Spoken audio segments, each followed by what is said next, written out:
아, 진짜 언제까지 기다려야 하는 거야? 늙은이 대체 언제 죽는 거람? 서울 강남의 한 고급 카페, 오후 2시. 윤재석이 짜증스러운 목소리로 중얼거리며 위스키를 홀짝였습니다.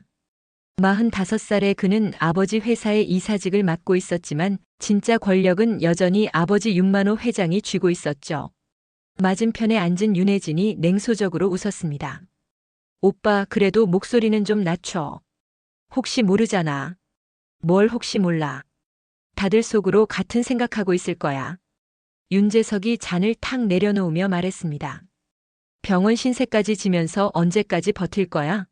기다리다가 내가 먼저 꼴로 가겠어. 윤혜진도 고개를 끄덕이며 맞장구 쳤습니다. 정말 그래. 요즘 부동산 시세 보면 강남 땅값이 얼마나 올랐는지 알아? 팔려면 지금 팔아야 하는데. 노인네 눈치 보느라 아무것도 내 맘대로 못해. 그러게 말이야. 특히 압구정 그 빌딩 있잖아. 그것만 해도 얼마야? 윤재석의 눈에 탐욕이 번뜩였습니다. 아버지가 빨리 편안하게 가시면 내가 그 땅은 무조건 가져야지. 혜진아, 넌 청담동 쪽 상가 건물 노려봐. 임대료만으로도 한 달에 얼마가 들어오는지 알고 있지? 당연하지. 윤혜진이 흥분된 목소리로 답했습니다. 그리고 회사 지분도 있고. 아, 생각만 해도 가슴이 두근거려. 우리가 얼마나 오래 기다렸는데. 이야기 시작 전 구독과 좋아요 부탁드립니다. 소중한 마음과 함께 좋은 일이 찾아올 거예요. 서울 강남의 한 대형 병원 VIP 병동, 오후 3시. 햇살이 창문을 통해 들어와도 병실 안은 어딘지 쓸쓸했습니다. 침대에 누워있는 70대 후반의 남성 윤만호 회장은 창밖을 바라보며 깊은 한숨을 내쉬었죠. 한때 100억 자산을 일군 건설업계의 거물이었지만 지금은 노환으로 거동이 불편한 노인일 뿐이었습니다. 회장님, 오후 약 드실 시간입니다. 차분하고 온화한 목소리가 병실에 울려 퍼졌습니다. 문을 열고 들어온 것은 30대 후반으로 보이는 남성 김도현이었죠. 키는 평균 정도의 단정한 외모, 언제나 깔끔한 정장을 입고 있는 그는 15년째 윤만호 회장의 비서로 일하고 있었습니다. 도현은 조용히 침대 옆 탁자에 물컵과 약을 준비하며 회장의 컨디션을 살폈습니다. 고맙다, 도현아. 윤만호가 약을 받아들며 말했습니다. 너 없으면 난 진작 죽었을 거야. 도현은 작은 미소를 지으며 고개를 저었습니다. 그런 말씀 마십시오. 제가 해야 할 일을 하는 것뿐입니다. 하지만 윤만호의 눈에는 복잡한 감정이 스쳐 지나갔습니다. 15년 전 갓 대학을 졸업한 25살의 도현이 비서로 들어왔을 때부터 지금까지 이 젊은 남자는 한 번도 자신을 실망시킨 적이 없었죠. 회사 일정부터 개인적인 병원 치료까지 심지어 혼자 있고 싶을 때의 침묵까지도 완벽하게 이해하고 배려해 주었습니다. 복도에서는 간헐적으로 발걸음 소리가 들려왔습니다. 하지만 그 발걸음들 중 어느 것도 윤만호의 병실을 향하지 않았죠. 회장에게는 2명의 자녀가 있었습니다. 큰아들 윤재석은 45살로 아버지 회사의 이사직을 맡고 있었고 딸 윤혜진은 41살로 변호사였습니다. 하지만 두 사람 모두 아버지의 병문안을 오는 일은 드물었습니다. 회장님, 오늘 재석 이사님께서 전화 주셨습니다. 도현이 조심스럽게 말을 꺼냈습니다. 다음 주 이사회 안건에 대해 여쭤보고 싶다고 하시더군요. 윤만호는 쓴웃음을 지었습니다. 이사회 안건. 결국 내 자리가 언제 비는지 궁금한 거겠지. 그의 목소리에는 깊은 실망이 배어 있었습니다. 도현아, 솔직히 말해봐. 내 자식들이 언제 마지막으로 그냥 안부를 물으러 왔지? 도현은 잠시 침묵했습니다. 정확히 기억하고 있었지만 차마 말하기 어려웠죠. 2달 전이었습니다. 그것도 회장의 부동산 처분에 대한 서류의 서명을 받으러 온 것이었습니다. 회장님, 그분들도 바쁘시니까. 도현이 둘러대려 했지만 윤만호가 손을 저었습니다. 됐다. 나도 알고 있어. 걔들은 내가 빨리 죽기만 기다리고 있다는 걸. 윤만호의 목소리가 낮아졌습니다. 유산 분할 때문에 벌써 변호사까지 알아보고 있다던데. 도현의 표정이 굳어졌습니다. 사실 며칠 전 윤혜진으로부터 전화를 받았었죠. 아버지의 재산 목록과 유언장 작성 여부에 대해 은근히 떠보는 내용이었습니다. 하지만 도연은 그런 이야기를 회장에게 전하고 싶지 않았습니다. 창밖으로 해가 기울어가고 있었습니다. 병원 복도는 면회 시간이 끝나가며 점점 조용해졌죠. 다른 병실에서는 가족들의 웃음소리와 대화 소리가 들려왔지만 윤만호의 병실만은 유독 적막했습니다. 도연아. 윤만호가 갑자기 도연의 손을 잡았습니다. 고맙다. 정말 고마워. 갑자기 왜 그러십니까? 도연이 당황하며 물었습니다. 그냥 내가 있어서 다행이야. 15년 동안 한 번도 내 곁을 떠나지 않고. 윤만호의 목소리가 떨렸습니다. 넌 정말 아들 같아. 그 순간 도연의 눈빛이 미묘하게 흔들렸습니다. 하지만 곧 평소의 차분한 표정으로 돌아왔죠. 저도 회장님 덕분에 많은 걸 배웠습니다. 도연이 조용히 답했습니다. 밤이 깊어갔습니다. 도연은 회장이 잠들 때까지 곁에 앉아 있다가 조용히 자리를 떴습니다. 복도를 걸으며 그는 깊은 생각에 잠겼죠. 15년. 참 긴 시간이었습니다. 그리고 이제 모든 것이 끝나가고 있었습니다. 다음 날 아침 7시 도연은 평소보다 일찍 병원에 도착했습니다. 회장의 아침 식사와 약을 준비하려던 그는 간병실 문을 열자마자 이상한 기운을 느꼈죠. 윤만호 회장이 침대에 앉아 창밖을 바라보고 있었는데 그 모습이 평소와 달랐습니다. 마치 무언가 중요한 결심을 내린 사람의 표정이었죠. 회장님 일찍 일어나셨네요. 도연이 조심스럽게 말을 건넸습니다. 도연아 앉아봐. 윤만호가 침대 옆 의자를 가리켰습니다. 할 말이 있어. 도연은 평소와 다른 회장의 진지한 어조에 긴장했습니다. 의자에 앉으며 회장의 표정을 살폈죠. 윤만호의 눈에는 평소 볼 수 없던 강한 의지가 서려 있었습니다. 도연아, 난 이 병원에서 나가고 싶다. 윤만호가 단호하게 말했습니다. 회장님, 그게 무슨... 도연이 당황하며 말을 시작했지만 윤만호가 손을 들어 제지했습니다. 들어봐. 난 이곳에서 죽고 싶지 않아. 차가운 병실에서 아무도 찾아오지 않는 곳에서 말이야. 회장의 목소리에는 절실함이 배어 있었습니다. 내가 정말 가고 싶은 곳이 있어. 너와 함께 가고 싶은 곳이. 도연은 잠시 말을 잃었습니다. 회장의 건강 상태를 생각하면 무리한 외출은 위험할 수 있었죠. 하지만 15년 동안 회장을 지켜본 그는 지금 윤만호의 마음속에 얼마나 깊은 외로움과 절망이 자리하고 있는지 알고 있었습니다. 어디로 가시려고 하십니까?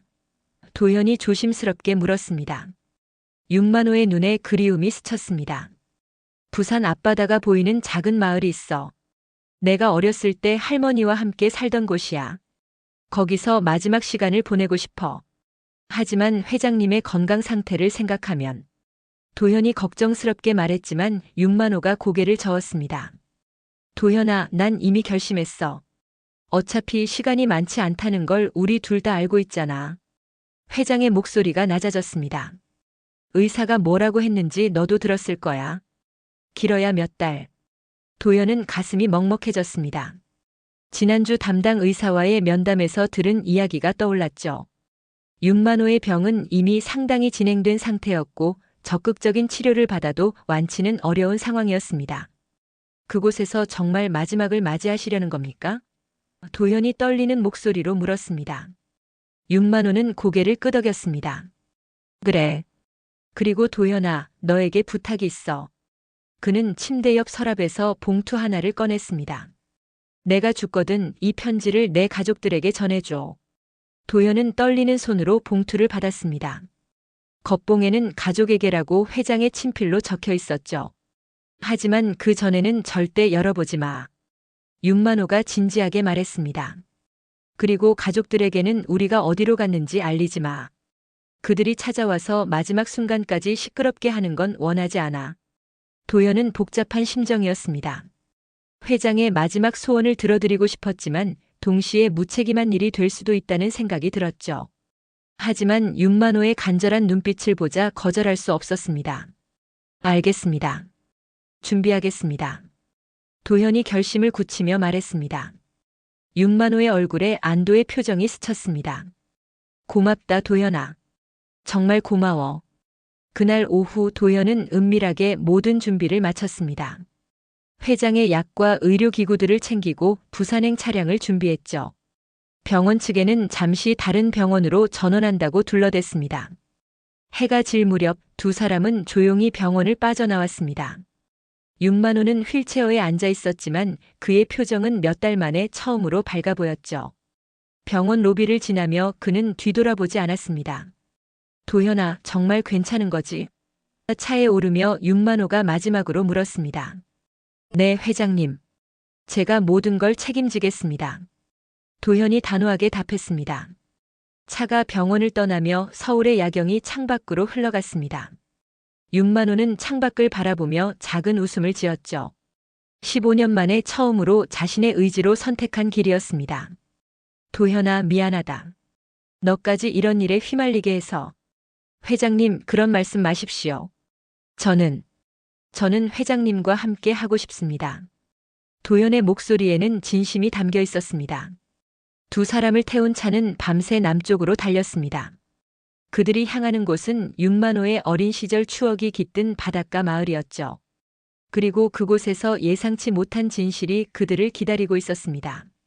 부산에서 1시간 더 달려 도착한 작은 어촌 마을. 새벽 5시 동이 트기 시작하는 시간이었습니다. 바다에서 불어오는 시원한 바람이 차창을 스쳐 지나갔죠. 윤만호는 창밖으로 보이는 익숙한 풍경에 눈을 떼지 못했습니다. 40여 년 만에 다시 찾은 고향 마을이었습니다. 여기가 맞습니까, 회장님? 도현이 조심스럽게 물었습니다. 그래, 맞다. 윤만호의 목소리가 떨렸습니다. 저기 보이는 작은 언덕 위 하얀 집, 그곳에서 할머니와 함께 살았어. 도현은 회장이 가리키는 방향을 바라봤습니다. 바다가 내려다 보이는 언덕 위에 아담한 하얀 집이 있었죠. 몇십 년이 지났지만 여전히 튼튼해 보였습니다. 미리 연락을 취해둔 덕분에 집 관리를 맡고 있던 마을 이장이 열쇠를 준비해 두었다고 했습니다. 힘드시겠지만 조금만 참으십시오. 도현이 휠체어를 차에서 내리며 말했습니다.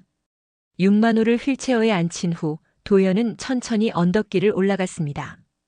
비포장도로라 조금 험했지만 회장은 전혀 힘들어하지 않았죠. 오히려 주변을 둘러보며 어린 시절의 기억을 되살리고 있는 것 같았습니다. 도현아, 저기 보이는 느티나무 있지? 어렸을 때 거기서 맨날 놀았어. 윤만호가 손가락으로 가리키며 말했습니다. 할머니가 돌아가시기 전까지 이곳이 내 전부였어. 집에 도착하자 도현은 먼저 안을 살펴봤습니다. 오랫동안 비어 있었지만 이장이 미리 청소를 해둔 덕분에 깔끔했죠. 바다가 보이는 거실 창문을 열자 상쾌한 바닷바람이 들어왔습니다. 와! 윤만호가 감탄사를 내뱉었습니다.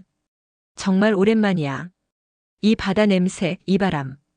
도현은 회장을 거실로 모시고 간단한 침대를 준비했습니다. 서울에서 가져온 의료기구들도 설치했죠. 모든 준비가 끝나자 해가 완전히 떠올랐습니다. 회장님, 아침 드시고 좀 쉬십시오. 도현이 죽을 끓이며 말했습니다. 고맙다, 도현아. 너 때문에 내가 이런 평온을 누릴 수 있는 거야. 윤만호가 창밖을 바라보며 말했습니다. 며칠이 흘렀습니다. 두 사람은 조용하지만 충실한 시간을 보냈죠. 아침에는 함께 바닷가를 산책하고 오후에는 집 앞 평상에 앉아 차를 마시며 이런저런 이야기를 나눴습니다. 윤만호는 어린 시절 이야기부터 회사를 일구며 겪었던 고생담까지 들려줬죠. 도현아, 너는 어떻게 내 비서가 되었을까? 어느 날 저녁 윤만호가 문득 물었습니다. 도현은 잠시 망설였습니다. 그냥 우연히 채용 공고를 보고 지원했습니다. 우연이었을까? 윤만호가 의미심장한 미소를 지었습니다. 15년 동안 너를 지켜보면서 느낀 건데 넌 다른 사람들과 달라. 나를 대하는 방식이. 도현의 손이 미묘하게 떨렸습니다. 어떤 면에서 말씀이십니까? 윤만호가 잠시 생각에 잠겼습니다. 다른 직원들은 나를 상사로 대하지만 넌 마치 가족을 대하는 것 같아. 특히 내가 아플 때면 정말 아들처럼 걱정해주고. 그 말에 도현의 눈빛이 흔들렸습니다. 하지만 곧 평소의 차분한 표정으로 돌아왔죠. 저는 그냥 회장님을 진심으로 존경하고 있을 뿐입니다. 윤만호는 도현을 자세히 바라봤습니다. 15년 동안 함께 지내면서 느꼈던 이상한 친밀감, 그리고 도연의 눈에서 가끔 보이는 복잡한 감정들. 모든 것이 퍼즐 조각처럼 맞춰지고 있었습니다. 도연아, 넌 참 아들 같구나. 윤만호가 조용히 말했습니다. 그 순간 도연의 눈가에 눈물이 맺혔습니다. 하지만 그는 고개를 돌려 감정을 숨겼죠. 회장님, 저녁 준비하겠습니다. 도연이 서둘러 자리에서 일어났습니다. 도연아. 윤만호가 그를 불렀습니다. 고맙다. 정말 고마워. 너 같은 사람이 내 곁에 있어서. 도연은 등을 돌린 채 대답했습니다. 저야말로. 감사합니다. 그날 밤 두 사람은 각자의 방에서 깊은 생각에 잠겼습니다. 윤만호는 15년 전 도연이 처음 나타났을 때의 일을 떠올렸죠. 그리고 도연은 자신이 평생 숨겨온 비밀에 대해 생각했습니다. 바닷바람이 창문을 스쳐 지나가며 두 사람의 복잡한 마음을 달래주는 것 같았습니다. 이곳에서의 평온한 시간이 흘러가고 있었지만 곧 모든 것이 드러날 순간이 다가오고 있었습니다. 일주일째 되는 날 저녁, 윤만호의 건강이 급격히 악화되기 시작했습니다. 기침이 심해지고 호흡이 거칠어졌죠. 도연은 밤새 회장의 곁을 지키며 간병했습니다. 새벽이 되어서야 윤만호의 상태가 조금 안정되었습니다. 도연아, 앉아봐. 윤만호가 침대에 기대어 앉으며 말했습니다. 그의 얼굴은 창백했지만 눈빛만은 또렷했죠. 도연은 의자를 침대 가까이 끌어당기며 앉았습니다. 회장님, 무리하지 마십시오. 더 쉬셔야 합니다. 아니야, 이제 시간이 많지 않은 것 같아. 윤만호가 도연의 손을 잡았습니다. 너에게 꼭 해야 할 말 있어. 윤만호는 침대 옆 서랍에서 두꺼운 봉투를 꺼냈습니다. 며칠 전 도연에게 맡겼던 편지와는 다른 것이었죠. 이것도 편지입니까? 도연이 물었습니다. 그래. 하지만 이건 다른 거야. 윤만호의 목소리가 떨렸습니다. 내가 죽거든 이걸 내 자식들에게 전해줘. 하지만 도연아. 윤만호는 잠시 말을 멈추고 도연을 바라봤습니다. 그의 눈에는 복잡한 감정이 교차하고 있었죠. 마지막 선택은 내가 해. 이 편지를 전할지 말지 그건 내 몫이야. 도연은 당황했습니다. 무슨 말씀이신지 모르겠습니다. 윤만호는 깊은 숨을 들이쉬었습니다. 도연아, 난 알고 있었다. 내가 누구인지. 이미 오래전부터 알고 있었어. 도연의 얼굴이 창백해졌습니다. 그의 손이 떨리기 시작했죠. 회장님, 그게 무슨. 38년 전 일이야. 윤만호가 천천히 말을 시작했습니다. 내가 28살 때 잠시 사귄 여자가 있었어. 김미영이라는 이름에. 참 순수하고 착한 사람이었지. 도연의 눈에 눈물이 고이기 시작했습니다. 하지만 난 그때 이미 지금의 아내와 약혼한 상태였고 회사 일로 바빠서 미영이에게 제대로 된 이별 인사도 하지 못했어. 윤만호의 목소리가 점점 작아졌습니다. 그리고 몇 년 후 들었지. 그 여자가 아이를 낳고 혼자 키우다가 사고로 세상을 떠났다는 걸. 도연은 더 이상 참을 수 없었습니다. 눈물이 뺨을 타고 흘러내렸죠. 그 아이의 이름이 김도현이었어. 윤만호가 떨리는 목소리로 말했습니다. 15년 전 내가 내 비서로 지원했을 때부터 알고 있었다. 미영이를 닮은 너의 눈을. 그리고 내가 나를 바라보는 그 복잡한 시선을. 도연은 고개를 숙인 채 흐느꼈습니다. 38년 동안 품고 살았던 비밀이 마침내 드러나는 순간이었죠. 왜 말씀하지 않으셨습니까?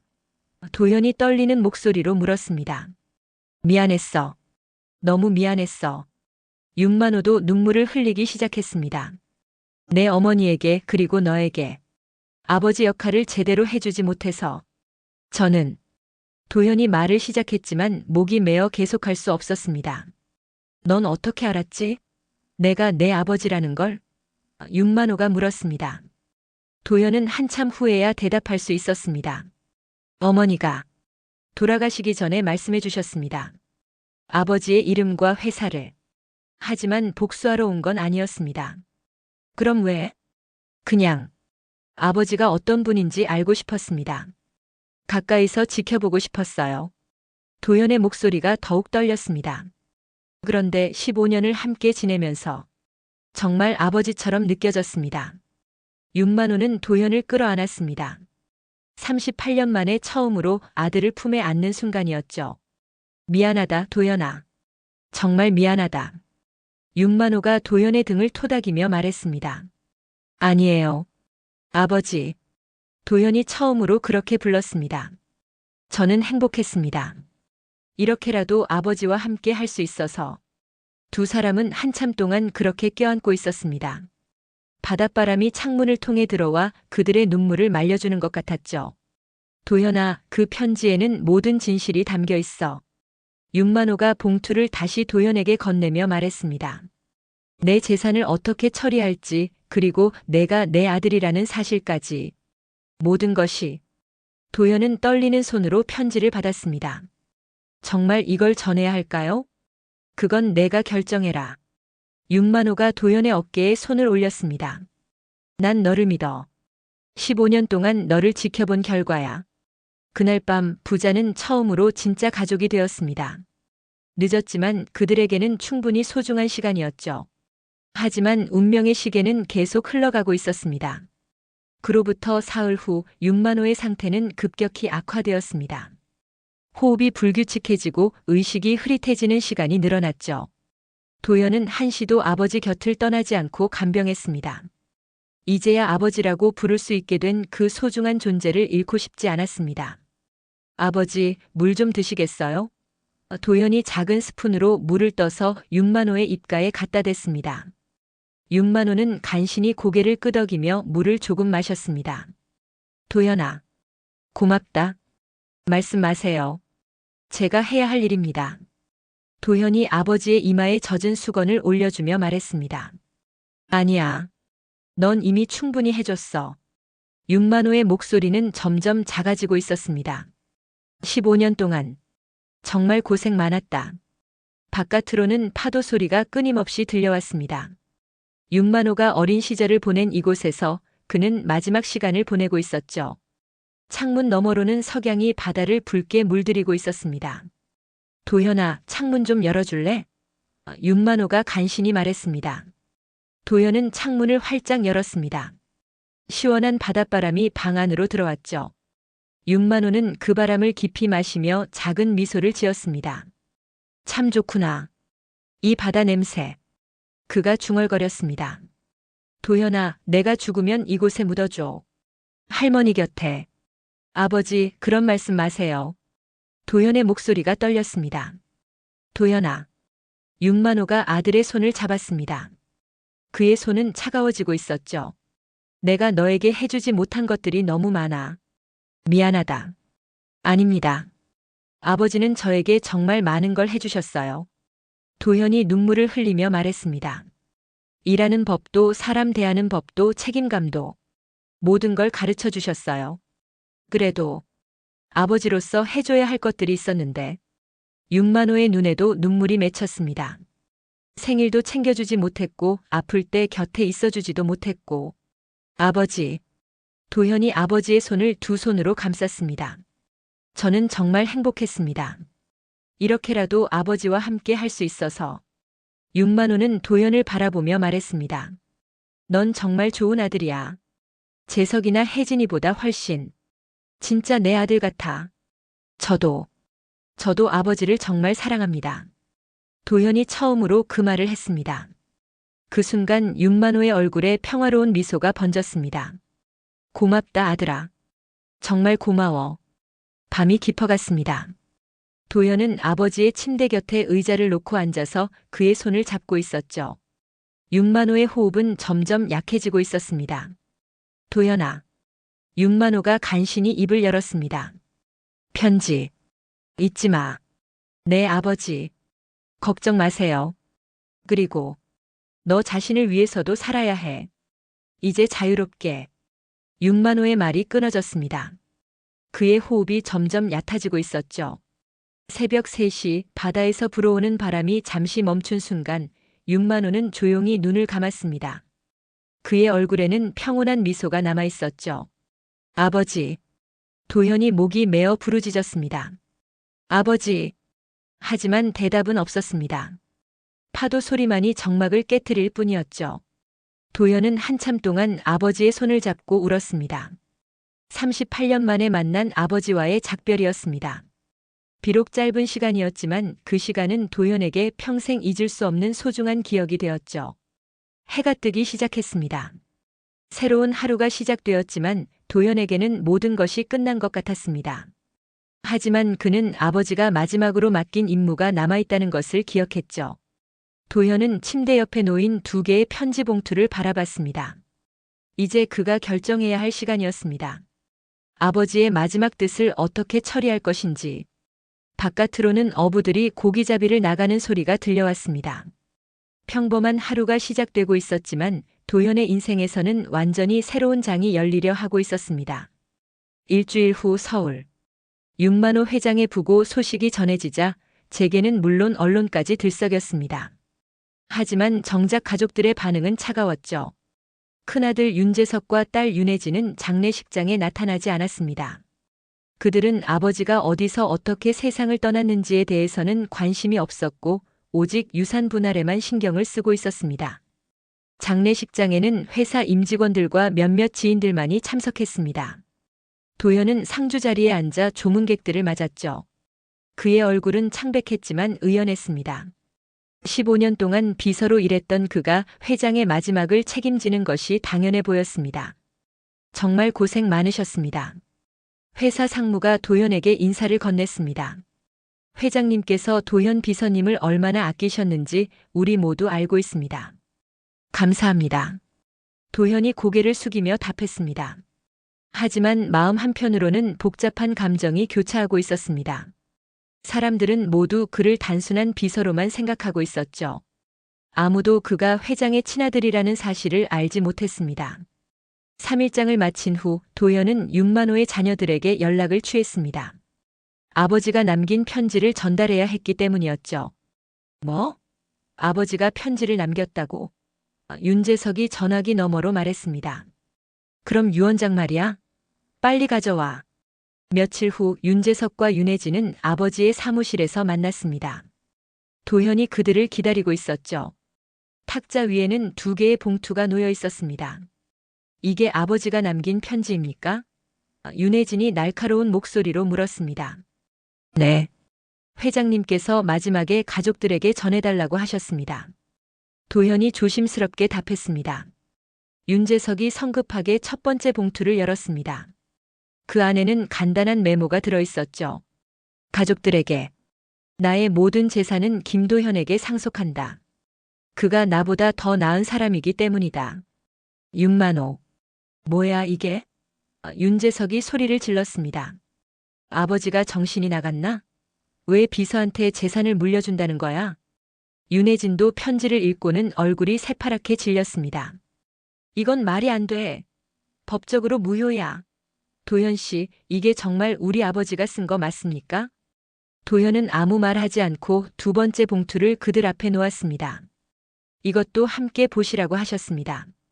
윤혜진이 떨리는 손으로 2번째 편지를 열었습니다. 그 안에는 여러 장의 편지지가 들어있었고 윤만호의 친필로 자세한 설명이 적혀 있었죠. 내 아이들에게.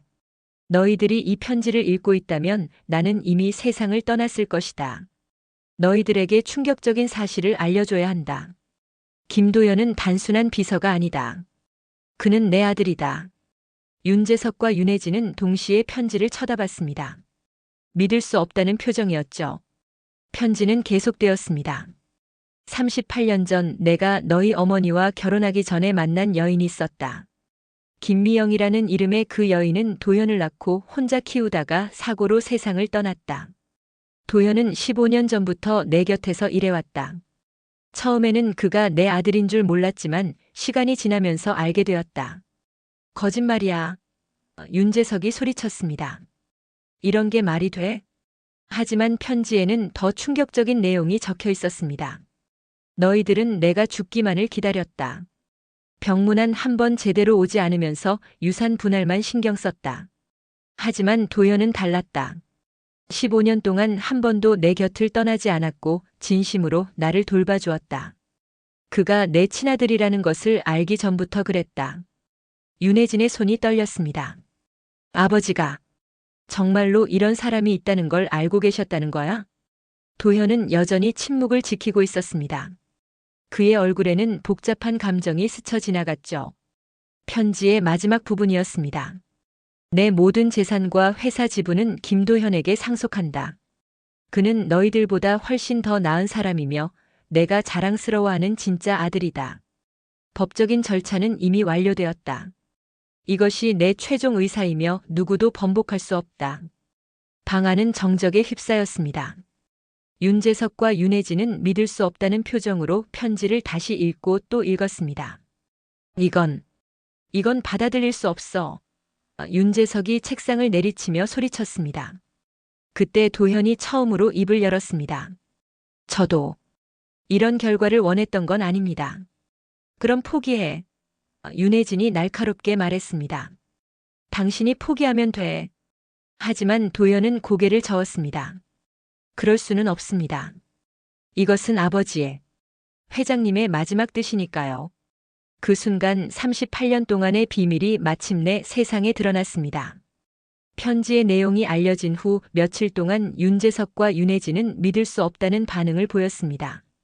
그들은 즉시 변호사를 고용해 유 원장의 효력에 대해 이의를 제기했죠. 하지만 윤만호가 생전에 이미 모든 법적 절차를 완료해둔 상태였습니다. 이건 말이 안 돼요.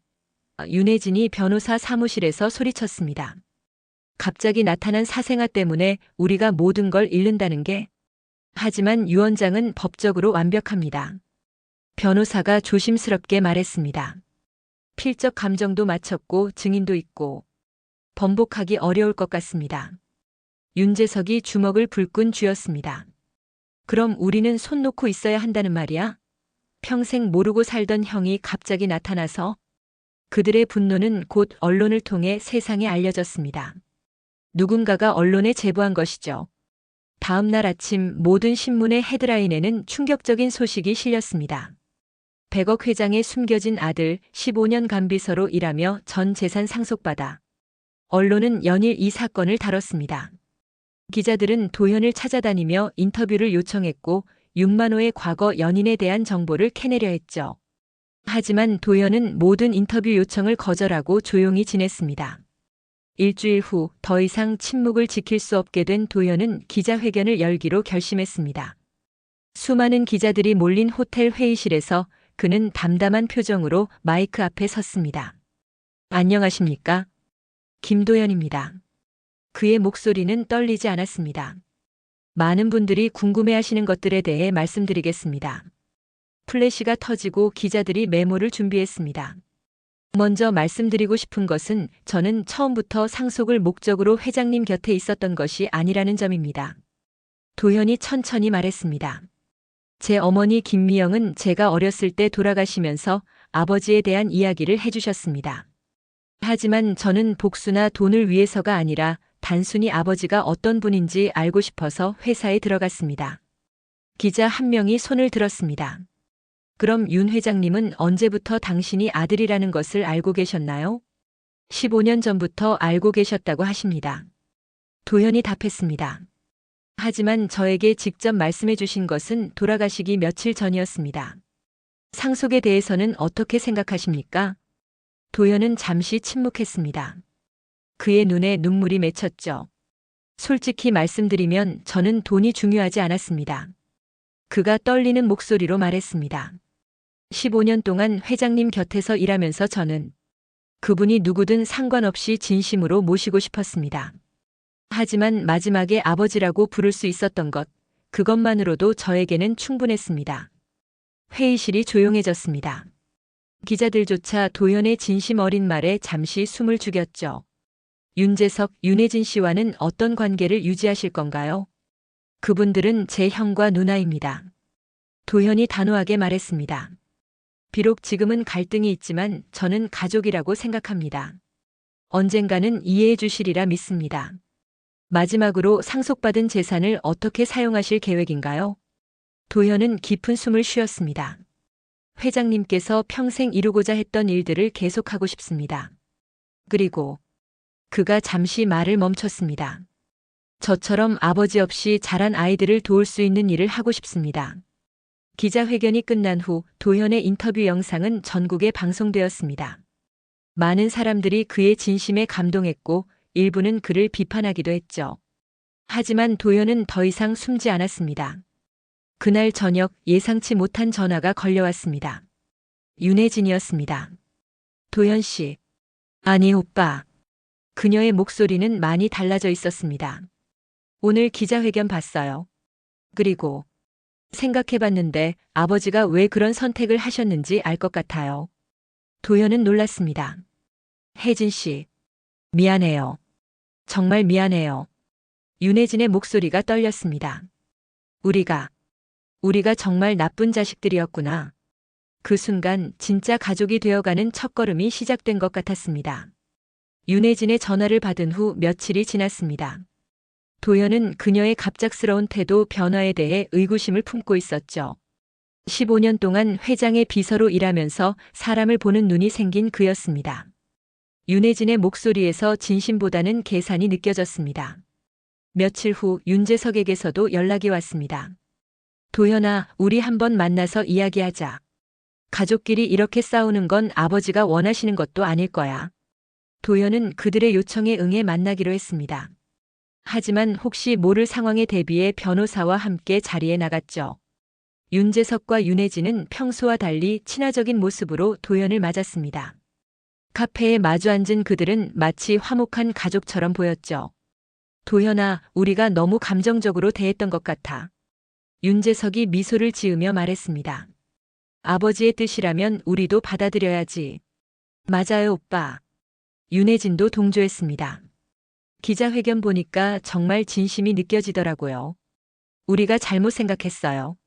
하지만 도현은 그들의 말을 그대로 믿지 않았습니다.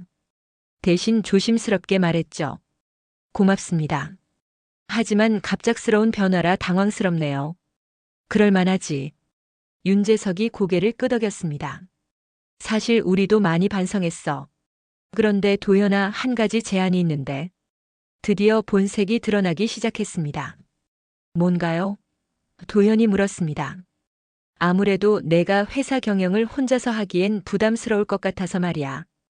윤재석이 교묘하게 말을 꺼냈습니다. 우리가 도와주면 어떨까? 경영권은 내가 갖되 실무는 우리가 분담해서 하는 거지. 윤혜진도 거들었습니다. 맞아요. 그리고 아버지 재산도 너무 부담스러우시죠? 일부는 우리가 관리해 드릴게요. 가족이니까. 도현은 속으로 쓴웃음을 지었습니다. 결국 돈이 목적이었던 거죠. 하지만 그는 표정을 감추고 말했습니다. 그런 제안을 해주시다니. 감사합니다. 그럼 동의하는 거야? 윤재석의 눈에 욕심이 반짝였습니다. 생각해 볼게요. 도현이 애매하게 답했습니다. 다음 날 윤혜진이 다시 전화를 걸어왔습니다. 오빠, 어떻게 생각해 보셨어요? 우리 제안 말이에요. 잘 생각해 보니 좋은 제안인 것 같습니다. 도현이 의도적으로 말했습니다. 내일 변호사 사무실에서 만나서 구체적으로 논의해 볼까요? 정말요? 와, 고마워요. 윤혜진의 목소리에 기쁨이 넘쳤습니다. 다음 날 변호사 사무실에서 만난 세 사람. 윤재석과 윤혜진은 이미 준비해온 서류를 꺼냈습니다. 그 내용을 보니 회사 지분의 상당 부분과 재산의 절반 이상을 그들에게 넘기는 내용이었죠. 이게 뭡니까? 도현이 서류를 보며 물었습니다. 아, 그게. 윤재석이 당황하며 말을 더듬었습니다. 가족이니까 공평하게 나눠 갖자는 뜻이야. 공평하게요? 도현의 목소리가 차가워졌습니다. 아버지가 저에게 모든 것을 물려주신 이유를 알고 계시죠? 윤혜진이 황급히 말했습니다. 하지만 우리도 아버지의 자식이잖아요. 그때 도현이 가방에서 녹음기를 꺼냈습니다. 이 대화 내용이 모두 녹음되어 있습니다. 두 사람의 얼굴이 창백해졌습니다. 도현이 차분하게 말을 이어갔습니다. 형, 누나. 저는 처음부터 여러분의 속셈을 알고 있었습니다. 진심으로 가족이 되고 싶어 하시는 게 아니라 유산을 조금이라도 더 얻어내려는 거였죠. 그게 아니야. 윤재석이 변명하려 했지만 도현이 손을 들어 제지했습니다. 15년 동안 아버지 곁에서 일하면서 배운 게 있습니다. 진심과 거짓을 구분하는 법이죠. 도현의 목소리는 단호했습니다. 아버지께서 왜 저에게 모든 것을 물려주셨는지 이제 완전히 이해합니다. 도현이 일어서며 마지막 말을 했습니다. 하지만 저는 아버지와 달리 마음이 넓습니다. 여러분이 정말로 뉘우치고 진심으로 가족이 되고 싶어 하신다면 언제든 기회를 드리겠습니다. 단 돈이 목적이 아닌 진짜 가족으로서 말이죠. 윤재석과 윤혜진은 아무 말도 할 수 없었습니다. 그들의 계획이 완전히 무너진 순간이었죠. 몇 개월 후 도현은 윤만호의 뜻에 따라 재산의 대부분을 사회에 환원했습니다. 윤만호 김도현 재단이 설립되어 소외계층 아동들을 위한 병원과 장학사업을 시작했죠. 재단 건물 입구에는 윤만호의 마지막 메시지가 새겨져 있었습니다. 사랑이란 피보다 진심으로 이어진다. 도현은 그 문구를 바라보며 미소를 지었습니다. 아버지가 남긴 진짜 유산은 돈이 아니라 사랑이었다는 것을 이제야 완전히 깨달았습니다. 그리고 언젠가는 윤재석과 윤혜진도 그 진실을 깨닫게 되리라 믿었습니다. 진정한 가족의 의미를 말이죠. 바다에서 불어오는 바람처럼 도현의 새로운 인생이 시작되었습니다. 이제 그는 더 이상 누군가의 그림자가 아닌 자신만의 빛을 발하는 사람이 되었습니다.